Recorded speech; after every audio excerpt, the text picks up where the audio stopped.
हम लोग ये कंबा मानते कि बाबा का सब चमत्कार है। ऐसा कई बार ऐसे हुआ, नीचे जहाँ फोटो रहती है बाबा की चैन कच्ची। अद्भुत बात पंडित जी बता रहे हैं, शायद ये बात कोई नहीं जानता। पंडित जी ने बताया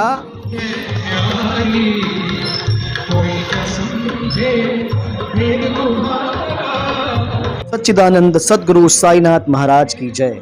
दोस्तों, द सीजी खबर की टीम आई थी सेक्टर 6 स्थित शिरडी साईं बाबा मंदिर में न्यूज़ कवर करने, पर हमें यहाँ पर मंदिर के उस चमत्कार के बारे में जानकारी मिली जिसे शायद भिलाई का कोई व्यक्ति नहीं जानता। अगर आप भी जानना चाहते हैं क्या है वो चमत्कार, तो इस वीडियो को पूरा देखें और इस वीडियो को अधिक से अधिक शेयर करें। और अगर आप भी साईं बाबा के भक्त हैं तो ये चमत्कार और लोगों तक पहुंचे, इसीलिए इस वीडियो को शेयर भी करें और हमारे चैनल को सब्सक्राइब भी करें।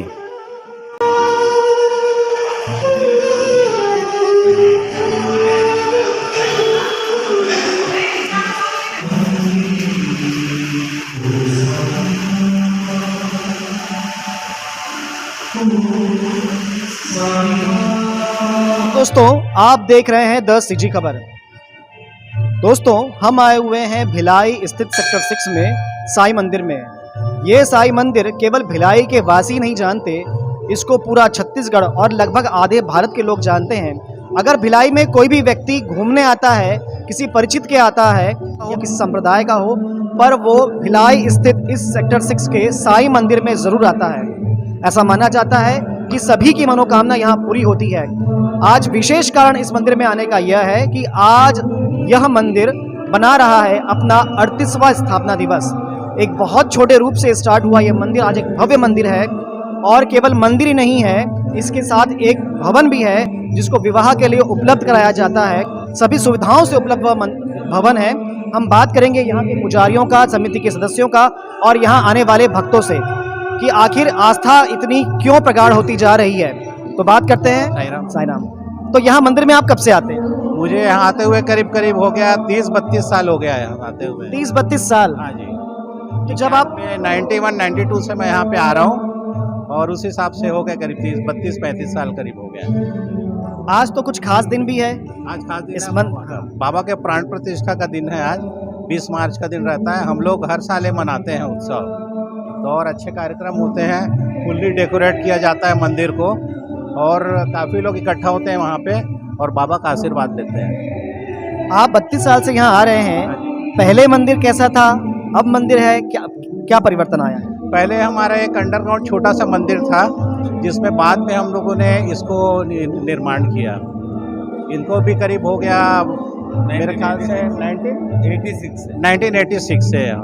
या उसके पहले हमारा मंदिर इसके जस्ट बाजू में ही था और वहाँ भी करीब मंदिर, उसके बाद से यहाँ पे विस्थापित किया गया बाबा को।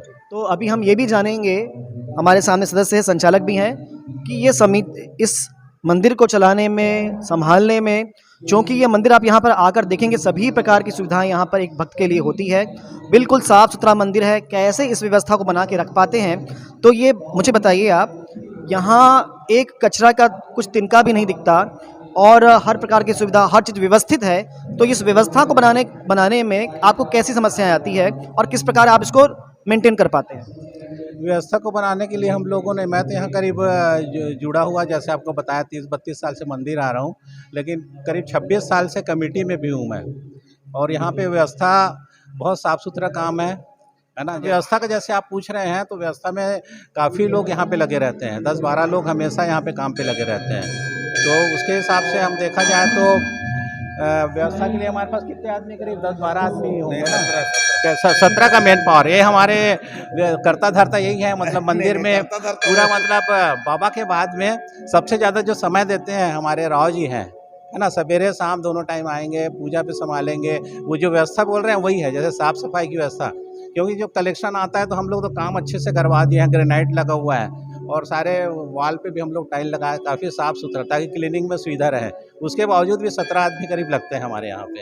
ये तो निश्चित बात है कि किसी भी संस्था को अगर लंबा चलाना है कोई भी संस्था तभी सफल हो पाती है जब उसके सदस्य अपने कार्य के प्रति कर्तव्यनिष्ठ होते हैं। तो राव जी भी हमारे साथ में हैं। सर जी बताइए कि आज का क्या खास आयोजन किया हुआ है? ये बाबा का 38वां स्थापना दिवस है और ये महत्व पर्व है। और बाबा जो भी है बाबा ही करता, लेकिन हमारा जो संचालक जो कमेटी जो है वो बहुत ही सुंदर है। एक गुट में एक बात में चलता है, जैसे बोल दिया मतलब बोल दिया, कर दे सब। उसमें उसने बोला मैंने बोला ऐसा नहीं, एकदम सब मिलके एक ही साथ बढ़िया से काम करने के लिए प्रयत्न करते हैं। और अभी हम आपको मिलाने वाले हैं बाबा के ऐसे भक्त से जो 37 साल से, आज 38वां स्थापना दिवस है, जो 37 साल से इस मंदिर में नियमित आ रहे हैं। जब ये मंदिर का भवन नहीं बना था, मंदिर भी नहीं बना था, तब से लगातार आ रहे हैं। एक निजी विद्यालय के संचालक हैं, दिव्य अनुभूति विद्यालय के, और एक सामाजिक कार्यकर्ता है जेपी सर। तो जेपी सर आप बताएं, आज भी आप आए हुए हैं। जेपी सर आप जरा हमें बताइए, या आपके माध्यम से पूरा भिलाई जानेगा कि शुरुआत कैसे हुई मंदिर की, कैसे कैसे बना और कैसे कैसे इतने बड़े स्वरूप में मंदिर आ पाया। पहले मेरे को जानकारी में ये लगा कि कुछ लोगों में श्रद्धा जागी शिरडी के साईं बाबा की ओर, और यहाँ मेरे जानकारी में था कि पहले शुरुआती में 7 ही सदस्य थे और इन्होंने मिलके एक गर्भगृह बनाया गया था और वहाँ पे पूजा हुआ करती थी। हम थोड़ा रुकना चाहेंगे आपको, उससे भी पहले थोड़ा बताएं। उसके पहले यहाँ पे ऐसे लोगों की भावना ही थी कि शिरडी का बाबा से दर्शन हो। वैसे मंदिर यहाँ पे थे नहीं, यहाँ शिरडी साईं बाबा मंदिर नहीं थे, लेकिन हमारे यहाँ जो मंदिर बना, इनका जो मूर्ति का रूप है जो शिरडी के साईं बाबा की मूर्ति के समान है, एक रूपता है, किसी प्रकार का कोई भी अंतर नहीं है। और लोगों में भावनाएं बहुत ज़्यादा जागरूक है। और इस मंदिर में हमारे राज्यपाल हो चाहे मुख्यमंत्री भी हो, सभी लोग आके यहाँ दर्शन करते हैं। हमारे जो समिति के लोग हैं वो निस्वार्थ भाव से दिन रात सेवा करते हैं। किसी भी भक्त को किसी प्रकार की कोई असुविधा नहीं होती है। दूसरी स्वच्छता का भी बराबर ध्यान दिया जाता है। मुझे तो राव साहब और बाकी समिति से बहुत गर्व हुआ कि कोरोना काल में भी इन्होंने कोरोना का ध्यान रखते हुए लोगों को दर्शन के लिए सुविधा दी। और सबको मतलब किसी एक सबसे बड़ी बात है कि हमारे मंदिर में किसी भी को भी कोरोना का कोई ऐसा घटना सुनने में नहीं आया है। ये बाबा जी की कृपा है और मैं पूरे समिति को धन्यवाद देता हूँ। और सभी को बराबर फल मिल रहा है। हमारे जो पुजारी लोग भी हैं वो भी कभी बिना भेदभाव के, बिना किसी के, सभी लोग एकदम निष्ठावान कार्य कर रहे हैं। एक चीज़ और देखने में आया कि बाकी मंदिरों में जो डिसिप्लिन देखने में नहीं आता है, हमारे यहाँ समिति ने एक इतना अच्छा नियम कानून बनाया कि सभी लोग दर्शन डिसिप्लिन से, नियम कानून से, अनुशासन से करते हैं। और दूसरी बात, प्रसाद वितरण अहो भाग्य है, बहुत ही अच्छा। मैं जब भी प्रसाद लेता बिना साईं राम बोल के नहीं लेता। हर छोटे कर्मचारी से लेकर सभी को मैं साईं राम बोल के प्रणाम करते हुए चलता हूँ और मुझे बहुत आनंद आता है। और मैं बाबा जी से विनती करता हूँ कि जितने भी भक्त हो सभी को बहुत संपन्न करे, सुख सुविधाएं दे, हमारे भिलाई को स्वच्छ रखे, साफ सुथरा रखे, किसी भी आपात और किसी घटना से वंचित न करे। मैं थोड़ा आपसे जानना, पूर्व में हमारी समिति ने एक बहुत अच्छा और काम किया था कि जो पुष्प मालाएं होती थी या फूल जो चढ़ते थे उसका ऑर्गेनिक खाद बनाने का। और ये पहला एक मंदिर था हमारे भिलाई में जो है प्रक्रिया शुरू हुई और सुचारू रूप से चलते रही और लोगों को बहुत कम रेट में 30-40 रुपए पैकेट खाद मिल जाता है। हम समिति को और पुजारी को बहुत बहुत धन्यवाद देता हूँ। इसी प्रकार आगे और चले।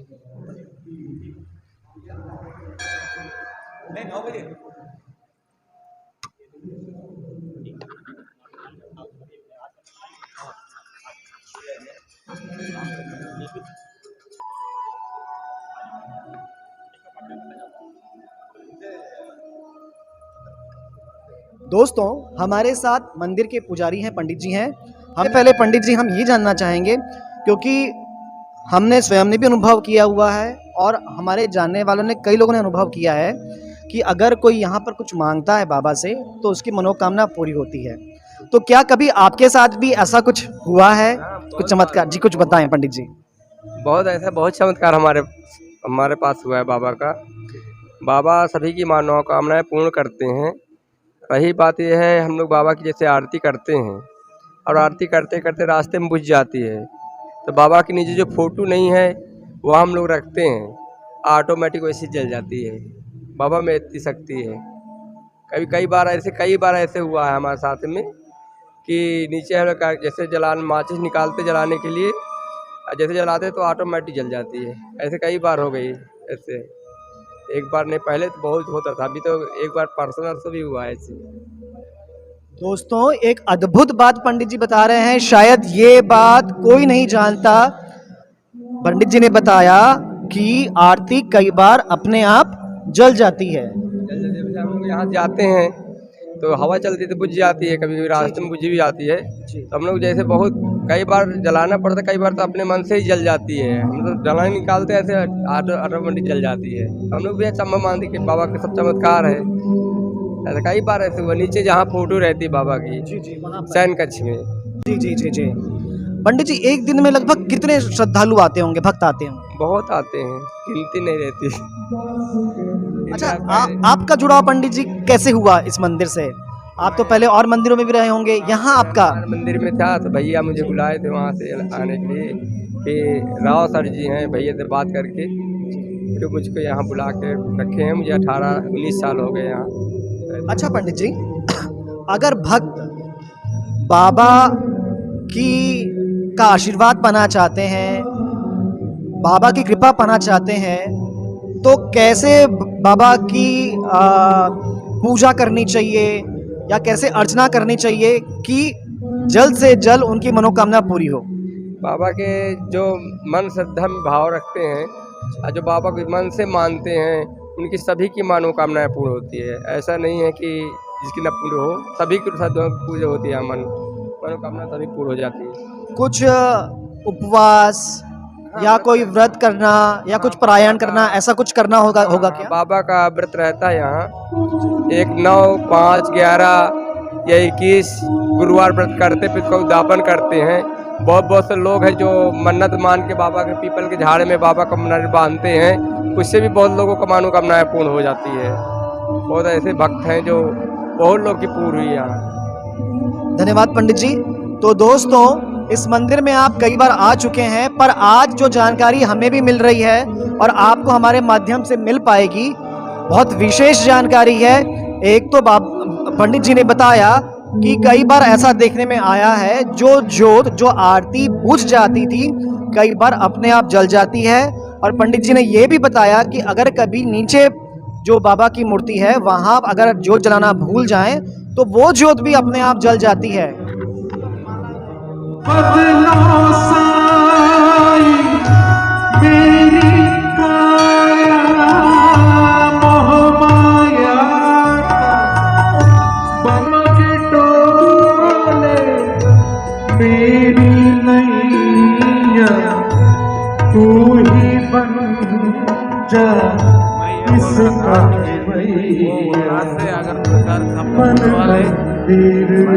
मतलब अपना